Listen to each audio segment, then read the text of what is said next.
Hello my dear friends, പുതിയൊരു വീഡിയോയിലേക്ക് സ്വാഗതം. അപ്പോൾ കണ്ടല്ലോ, അത് ഞാൻ കത്തി ചൂടാക്കിയാൽ മതി കേട്ടോ. എന്നിട്ട് പ്ലാസ്റ്റിക്കിൻ്റെ ബോട്ടിലില്ലേ വെള്ളം വരണത് അല്ലെങ്കിൽ കോളകളൊക്കെ വരണത്, അതിങ്ങനെ മുറിച്ചെടുക്കുക. നല്ല ഗ്യാസിൽ വെച്ചൊന്ന് ചൂടാക്കിയാൽ മതി, തീ കത്തിച്ചിട്ട്. അപ്പോൾ അത് കത്തി ചൂടാക്കി കഴിഞ്ഞിട്ട് മുറിക്കുമ്പോൾ അതേ പെട്ടെന്ന് മുറിക്കാൻ പറ്റും നമുക്ക് കേട്ടോ. അതാ മുറിച്ചു. അത് മുറിച്ച് കഴിഞ്ഞിട്ട് നമുക്ക് എന്ത് സാധനങ്ങൾ വേണമെങ്കിലും നമുക്ക് സ്റ്റോർ ചെയ്ത് വെക്കാൻ പറ്റും കേട്ടോ. അപ്പോൾ പാത്രങ്ങളില്ലാന്ന് കരുതി പേടിക്കേണ്ട. ആ കവറിൽ തന്നെ നമുക്കിത് ഇങ്ങനെ തിന്നായിട്ടുള്ള കവർ വേണം കേട്ടോ, നേരിയ കവർ വേണം, അല്ലാതെ കട്ടിയുള്ള കവറിലാണെങ്കിൽ പറ്റില്ല. അപ്പോൾ ഞാൻ കാണിക്കണ മാതിരി ഇത് ഇങ്ങനെ ആക്കിയിട്ട് എല്ലാവർക്കും എൻ്റെ വീഡിയോ ഇഷ്ടപ്പെടുകയാണെങ്കിൽ ലൈക്കും കമൻറ്റും ഷെയറും ഒക്കെ തരാൻ മറക്കരുത്.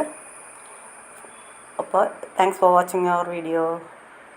ഇങ്ങനെയാണ് ചെയ്യണത് കേട്ടോ.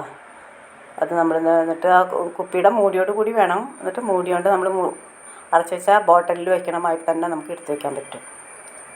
എന്ത് സാധനം വേണമെങ്കിലും നമുക്ക് എടുത്തു വയ്ക്കാം.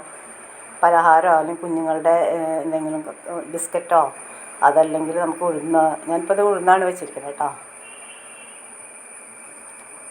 എന്ത് വേണമെങ്കിലും നമുക്ക് സ്റ്റോർ ചെയ്ത് വയ്ക്കാൻ പറ്റും.